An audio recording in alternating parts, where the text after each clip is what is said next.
Gold, trusted gold buyers. మీరు తాకట్టు పెట్టిన బంగారాన్ని విడిపించి ఈ రోజు ఉన్న మార్కెట్ ధరకు కొనబడను. గురుగారు, ఇప్పుడు మీరు ఇందాకే అన్నారు, నేను మళ్ళీ ఆ ప్రశ్నే అడుగుతున్నాను. అంటే పెంపకం కరెక్ట్గా లేదు అని అంటే మిగతా మతాలలో కనుక తీసుకుంటే చిన్నప్పటి నుంచే వాళ్ళ గ్రంథాలని, ఆ గ్రంథంలో ఉన్న జ్ఞానాన్ని వాళ్ళకు చదువు తర్వాత చదువుకి ముందర ఒక గంట అదే ఒక క్లాస్ లాగా పెట్టి అలాంటివి చేపించే విధానం చూస్తున్నాం. మన దగ్గరకు వచ్చేసరికి ఈ మధ్య కాలంలో ఎక్కువగా ఇలాంటి పెద్దవాళ్ళు చెప్తుంటే వింటున్నారు. అది ఎంతవరకు వింటున్నారు, ఎవరు వింటున్నారు అంటే పెద్దవాళ్ళే వింటున్నారు. గంట అరగంట చెప్పడం కదా వాళ్ళు క్రూరత్వం నేర్పిస్తారు చిన్నప్పటి నుంచి. అది తప్ప ఇంకోటి లేదు. కొన్ని మతాలు ఉన్నాయి, వాడి మతం పొద్దు నుంచి సాయంత్రం దాకా నూరిపోయటం, తేడా వస్తే ఇతర మతస్థుల్ని చంపడానికి ప్రయత్నిస్తారు. అంత మూఢత్వంతో బోధించవలసిన అవసరం కలియుగంలో మనకు కూడా వచ్చింది. ఇప్పుడు మనం బోధించట్లేదు. పిల్లలు బొట్టు పెట్టుకోకపోతే ఒప్పుకుంటున్నాం మనం. పిల్లలు గొడ్డలిపూ తిరుగుతామంటే తిరుగు అంటున్నాం మనం. స్వేచ్ఛ కాదనట్లేదు, ఎవరి బట్టలు వాళ్ళవే. కానీ కొంతైనా మనల్ని రక్షించుకునేలా చేసుకోవాలి. ఇప్పుడు ఎవరి స్వేచ్ఛను ఎవరు కాదంటారు, ఎవరి ఇష్టమైన బట్టలు వాళ్ళే కట్టుకుంటాం. నాకు కాషాయమే ఇష్టం, నేను ఒక రకమైన సన్యాసి జీవితం గడుపుతున్నాను, కుటీచక జీవితం అని చెప్పి నేను ఇలా చేస్తాను, మీరు అలా చేయండి కాదని అంటారు. కానీ కొంత జాగ్రత్త వహించాలి. అందుకని చిన్నప్పటి నుంచి పిల్లలు ఏం చేయాలంటే, మనం మన పిల్లల మీద ఎంత ప్రేమ ఉన్నా బొట్టు పెట్టుకోకపోతే, విభూతి పెట్టకపోతే, లేదా నీ సంప్రదాయంలో ఊర్ధ్వపుండ్రం పెట్టకపోతే ఆ పూట అన్నం పెట్టకు. కఠోరంగా ఉండాలి వాళ్ళలాగే, ఇతరులాగే. అలా అన్నం పెట్టే ముందు బొట్టు ఉంటేనే అన్నం పెట్టామనుకోండి, వాడు చిన్నప్పటి నుంచి బొట్టు పెడతారు. కానీ మనం అబ్బబ్బా సర్వమత సమానత్వం అంటే ఎక్కడ సర్వమత సమానత్వం? వాడు ప్యాంట్ లిపి కాల్చి చంపేశారు మొన్న పెహల్గాంలో. అంత క్రూరత్వంగా ఉంటున్నారు వాళ్ళు. కాబట్టి చిన్నప్పటి నుంచి మనం కూడా నేర్పవలసిందే. ప్రతిదినము భారత భాగవత కథలు, శివాజీ మహారాజు లాంటి వాళ్ళ కథలు చెప్పవలసిందే. ప్రతిదినము ఏదో ఒక స్తోత్రం ఎంతోసేపు చదవవలసిందే. అది చదివితేనే వాడు స్కూల్కి వెళ్ళాలి, అది చదివితేనే వాడికి అన్నం పెట్టాలి, అది చదివితేనే వాడికి ఏదైనా చేయాలి. అది చదవనంత వరకు వాడికి టీవీ కూడా పెట్టకూడదు. ఇలా మనం 10 ఏళ్ళు అలవాటు చేసామనుకోండి చిన్నప్పుడు, ఇంకా తర్వాత వాడు అలవాటు. మా చిన్నప్పుడు మా నాన్నగారు పురాణములు చెబుతూ ఉంటే, ఆయన మంచి కంఠంతో చక్కగా స్పష్టంగా చెబుతూ ఉంటే విని మేము ఇంకా అక్కడ దాని మీద ఆసక్తి పొందామా లేదా? అందువల్ల తల్లిదండ్రులు పిల్లలకి అది నేర్పాలి. ఇప్పుడు ఈ మతమును, మన మతమును మన పిల్లలకి నేర్పడం అనేది ఉందే, అది ఇంకో దానికో కాదు, కనీసం బ్రతకడానికి అవసరం అయిపోయింది. నువ్వు బతకాలంటే నేర్చుకోవాల్సిందే. లేదా ఆ మతం మారు, లేదా చంపేస్తాడు. భవిష్యత్తులో ఒకటే, నీ మతమును అనుసరించి నువ్వు గట్టిగా నిలబడకపోతే వాళ్ళ మతంలోకైనా వెళ్ళాలి, లేదా వాళ్ళ చేతిలో చావాలి. రెండే మిగిలాయి. చావలేము, ఆ మతంలోకి మారలేము, మధ్యలో బతకడానికి లేదు. కాబట్టి హిందువులారా, ఎవరేమనుకున్నా సూటిగా స్పష్టంగా మీకు చెబుతున్నాను, హిందువుల ఐకమత్యంతో ఉండడం ఇప్పుడు వాళ్ళ బ్రతుకు కోసం అవసరం. మీరు మీ పిల్లలకి చిన్నప్పటి నుంచి మన ధర్మాన్ని నూరిపోయండి. మన గురువుల దగ్గరికి తీసుకెళ్ళండి, ఆలయాలకు తీసుకెళ్ళండి. శని ఆదివారాలు వచ్చాయంటే వెళ్ళి తెరవలసిందే గుడికి. మీ పిల్లలకి బొట్టు పెట్టుకోకపోతే, రామ అనకపోతే, కృష్ణ అనకపోతే, శివ అనకపోతే అన్నం పెట్టకండి. అలా నేర్పకపోతే భవిష్యత్తులో మీకు ఏ విధమైన దిక్కు ఉండదు, మిమ్మల్ని రక్షించేవాడు లేడు. బాగుపడతారా? నా మాట వినండి, లేదా పొండి కర్మపుణ్యం పాలై అని ఎంత గట్టిగా నువ్వు చెబుతున్నానమ్మా. ఇటువంటివి చాలా అవసరం. ఇవాళ మీ బొట్టు వాళ్ళు ఇంకా ఈ ధర్మాన్ని ప్రోత్సహిస్తున్నారు కనుక. గురుగారు, ఇప్పుడు మీరు చెప్పారు బొట్టు పెట్టుకోమని మీ పిల్లలకు నేర్పండి అని. ఇప్పుడు మా జనరేషన్ వాళ్ళని తీసుకుంటే మీరు చెప్పేవి వింటే మాకు కొన్ని అర్థమవుతాయి, కొన్ని అంతవరకే మాత్రమే తెలుసు, మాకు ఆ జ్ఞానం మాత్రమే, దానికి ముందర వెనక ఇంకేముందనేది తెలియదు. ఇప్పుడు అన్నారు బొట్టు పెట్టుకోవాలమ్మా, అది మన ధర్మం అని చెప్పి, నేను వెళ్ళి ఇప్పుడు అదే సేమ్ నా పిల్లలకి చెప్పాను అనుకోండి, అవును బొట్టు పెట్టుకోవడం మన హిందూ ధర్మంలో ఉంది, అసలు ఎందుకు పెట్టుకోవాలి, దాని వెనకాల రీజన్ ఏంటి అడిగితే మా బోటి వల్ల అసలు మేము చెప్పలేకపోతున్నాము. ముందు ఒకటి చెప్పండి వాళ్ళకి. ఇప్పుడు ఆ పెహల్గాంలో ఎందుకు కాల్చేశారు? వాళ్ళ మతంలో లేరని, అంతేనా? దానికి ఏమన్నా రీజన్ ఉందా? ఇప్పుడు నువ్వు బొట్టు పెట్టుకుంటూ ఇలా ఐకమత్యంతో 10 మంది కలిసి ఉండకపోతే రేపు పొద్దున్న నువ్వు మా వాడివి కాదని చంపేస్తారు. కాబట్టి ఒకటి, ముందు మన ధర్మం బతకడానికి అవసరం చెప్పండి. రెండోది, ఈ కనుబొమ్మల మధ్యలో బొట్టు పెట్టుకుంటే ఒకటి అందం. ఇప్పుడు మీరు ఆ కాస్త బొట్టు తీసేసి ఉంటే మీ మొహం చూడలేం, అదో రకంగా కనపడతారు, పిశాచపు మొహంలో ఉంటుంది. బొట్టు పెట్టుకుంటే సౌందర్యం. తర్వాత ఈ కనుబొమ్మల మధ్యలో జ్ఞాపక శక్తి పెంచడానికి చాలా ఉపయోగపడుతుంది. రోజు నిత్యం ఈ చూపుడు వేలుతోటి బొట్టు పెట్టుకోగా ఒత్తిడికి జ్ఞాపక శక్తి పెరుగు, చురుకుతనం పెరుగుతుంది. కొంతకాలం అబ్జర్వ్ చేయండి మీరే. ఇప్పుడంటే కెమికల్స్ వచ్చాయి, స్టిక్కర్స్ వచ్చాయి, కానీ పూర్వం కుంకుమ అంటే కుంకుమ పెట్టుకుంటే దానివల్ల ఆడవాళ్ళలో ఒక రకమైన జ్ఞాపక శక్తి, ఇంట్లో ఏ మూల ఏ వస్తువు పెట్టినామో వాళ్ళకి గుర్తున్నట్టుగా ఎవరికి ఉండదు. పోపుల డబ్బాలో ఫలానా దాంట్లో కందిపప్పు ఉంది, దాంట్లో పెసరపప్పు ఉంది, ఆవాలు ఉన్నాయని ఎలా గుర్తుపెట్టుకున్నారమ్మా వాళ్ళు అవధానులు. మేము పద్యాలు గుర్తుపెట్టుకున్నట్టుగా అది బొట్టు వల్లే వస్తుంది. జుట్టు చక్కగా కొబ్బరి నూనె రాసుకుని దువ్వుకుంటూ ఉంటే జుట్టు ఊడిపోకుండా ఉంటుంది. ఇప్పుడు కొబ్బరి నూనె ఎందుకు రాసుకోవాలంటున్నారు? అందుకని కొబ్బరి లేదు, రబ్బరి లేదు, శుభ్రంగా నున్నగా అయిపోతుంది. దానికోసం బోడి ఖర్చు పెడుతున్నారు. అవునా? కాబట్టి పేలు పట్టకుండా ఆరోగ్యంగా ఉండదు, తలనొప్పి తగ్గుతుంది. ఇప్పుడు మీకు తలనొప్పులు ఎక్కువ ఎందుకు వస్తున్నాయంటే కేవలం నూనె రాసుకోకపోవటం, వారానికి ఒకసారి కుంకుడుకాయలతో తలంటుకుపోవడం వల్ల హెడ్ఏకులు వచ్చి దానికోసం మందులు వాడి, ఈ మందుల వల్ల ఇంకో రోగం వచ్చి మోకాలు నొప్పి వచ్చి చేయి నొప్పి వచ్చి గట్టిగా నడవలేరు, కూర్చోలేరు. అందుకని లిఫ్ట్లు పెట్టవలసి వస్తుంది. మేము పైకి కిందకి 4 అంతస్తులు రోజుకి 8 సార్లు దిగుతున్నాను. నేను ఇంతవరకు లిఫ్ట్ ఎక్కలేదు తెలుసా? ఇప్పుడు మీరు పైకి వచ్చిన ఈ భవనంలో నేను ఇంతవరకు లిఫ్ట్ ఎక్కలేదు ఒక్కనాడు కూడా. నేను ఒకడికి లిఫ్ట్ ఇవ్వాలి కానీ నాకు ఒకటి లిఫ్ట్ ఇవ్వడం ఏమిటి యంత్రం. అందువల్ల నేను నడిచి వస్తున్నాను. అది కారణం ఏంటంటే తలంటుకోవటం, కొబ్బరి నూనె రాసుకోవటం, ఒంటికి అప్పుడప్పుడు తైలమర్దనం చేసుకుని శుభ్రంగా అభ్యంగన స్నానం చేయటం, బొట్టు పెట్టుకోవడం, ఈ సంప్రదాయాలు ఆరోగ్యాన్ని ఇస్తాయి. మన సంప్రదాయాలన్నీ ఆరోగ్య సూత్రాలే.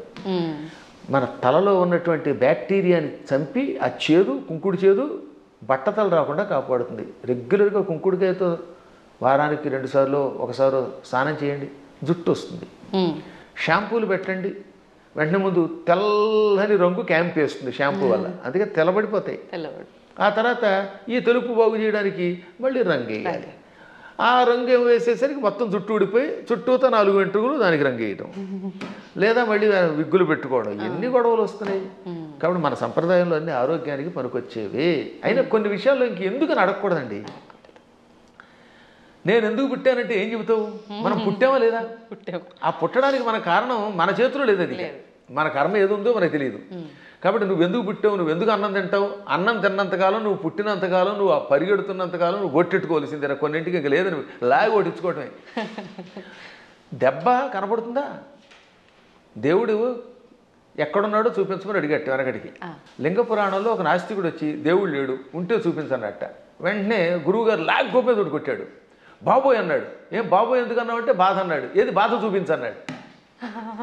లాగ్ గోపేది కొడితే బాధ కలిగింది అన్నాడు. బాధ ఏది చూపించంటే బాధ ఎలా చూపిస్తామండి, లోపల ఉంటుందన్నట్ట. అలాగే దేవుడు కూడా అంతటా ఉన్నాడురా.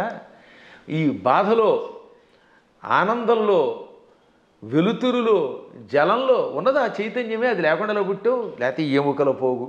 ఆ ఎముకల పోగు మీద మళ్ళీ రకరకాల నరాలు, ఆ నరాలను అంటి పెట్టుకుని చీము, నెత్తురు, మాంసం, కండరాలు, మోకాళ్ళల్లో గుజ్జు, మా చేతుల్లో గుజ్జు, కళ్ళల్లో, గుడ్లల్లో చూపు, ఇవన్నీ పెట్టి పైన చర్మం పెట్టి ఓ సౌందర్యం ఇచ్చాడు ఈ శరీరానికి.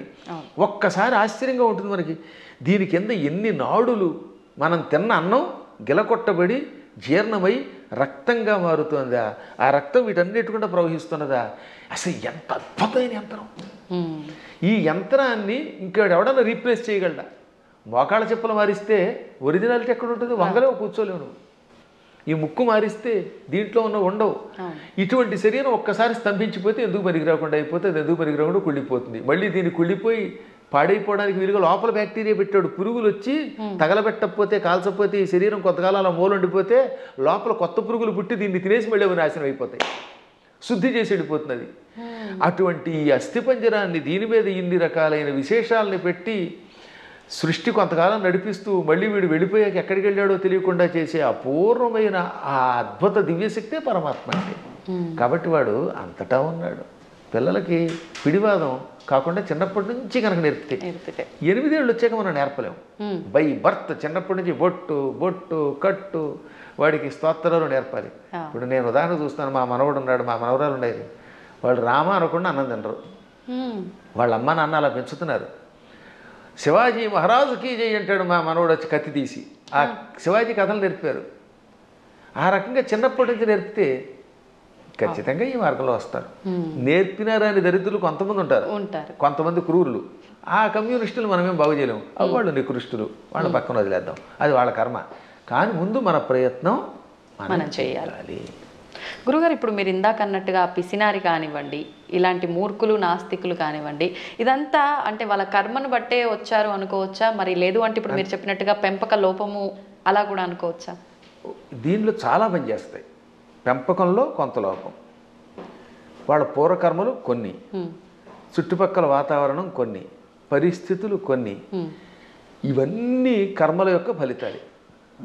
అందుకే కొంతవరకు మనం మన ప్రభావంతో మార్చచ్చు అండి. చెప్ప కొంత మారుతారు, అంతా మారదు. కానీ అలాగే కొన్ని చూడగా ఎప్పటికో కొంతమంది మారుతారు.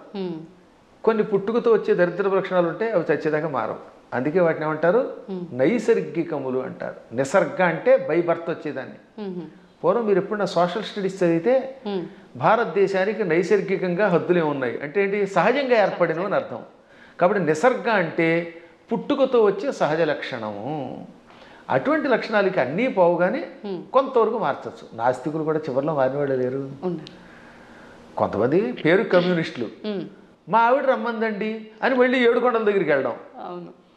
అందువల్ల వాళ్ళ ఆవిడ రమ్మన్నా కదా, వీడికి లోపల ఎంతో కొంత భయం ఉంటుంది. దొంగ కనపడ్డావు, అది సంఘంలో ఒకసారి అందులోకి వెళ్ళాక ఆ ముద్ర ఎంచుకుని దానికోసం అలా ఏడుస్తారు. కానీ లోపల వాళ్ళకి పీకుతుందమ్మా. ఇంతెందుకు నేను ఎరిగి నాతో క్లాస్మేట్ ఉండేవాడు, పక్కా కమ్యూనిస్ట్ అనేవాడు. ఓ రోజు గుండు కొట్టించుకొచ్చాడు. ఏమిటంటే తిరుపతి వెళ్ళాట. ఎందుకంటే ప్రపంచ నాస్తిక సభలు దిగ్విజయం అయితే గుండు కొట్టించుకుంటానన్నట్ట. అది వ్యవహారం. కాబట్టి ఇలాంటి వాళ్ళు కూడా ఉంటారు. అది పూర్వం ఒక సామెత ఉండేది, round at stage, flat at home అని. అంటే భూమి గుండ్రంగా ఉందనేమో వేదిక వచ్చి చెప్తాట, ఇంట్లోకి వచ్చాక లేదు బల్లపరుపుగా ఉందంటాట. అంటే ఇంట్లో ఒకటి బయట ఒకటి అన్నమాట. బయట 4 తోటేమో round at stage, flat at home అని మా చిన్నప్పుడు సామెత ఉండేది. ఇది వేదికల మీద పూర్వం ఇంగ్లీష్లో మాట్లాడేవారు కదా, వాళ్ళు ఇలా మాట్లాడేవారు అనమాట. అప్పట్లో ఇంగ్లీష్ వాళ్ళ టైంలో అంతా ఇంగ్లీషే ఉపన్యాసం. ఆ ఉపన్యాసాల్లో చిలకవర్తి లక్ష్మీ నరసింహం గారి దగ్గరికి ఒక ఆయన వచ్చాడు. ఆయన పేరు బిపిన్ చంద్రపాల్. బిపిన్ చంద్రపాల్ ఉపన్యాసంలో మాట ఇప్పుడే చెప్పింది. ఆయన ఇంగ్లీష్లో అనర్గళంగా మాట్లాడుతూ, హిందువులు అలా చేస్తున్నారు, బయటకు వచ్చినప్పుడు ఒక రకంగా, ఇంట్లో ఉన్నప్పుడు ఒక రకంగా ఏడుస్తారు, అలా ఉండకండి, ఇంట్లోనూ బయట హిందువుల్లో ఉండండి అని చెప్పడానికి ఆయన మంచి మాట చెప్పాడు ఆయన. కాబట్టి మనం ఏది నమ్మేమో అది చెయ్యాలి చివరిదాకా. అజ్ఞానంతో కూడినవి చేయకుండా ఉండాలి. సరే, ఏది ఏమైనప్పటికీ ముందు పిల్లల్ని మన మార్గంలో మనం పెంచుతామమ్మా. విన్నారా బాగుపడతారు, వినకపోతే మనం ఏం చేయగలుగుతాం? గుర్రాన్ని తీసుకెళ్ళగలం, మంచినీళ్ళు తాగించలేం కదా. అందువల్ల అలా చేయడానికి ప్రయత్నిద్దాం. మళ్ళీ భగవంతుడు అనుగ్రహించినప్పుడు ఇంకోసారి కలుసుకుందాం.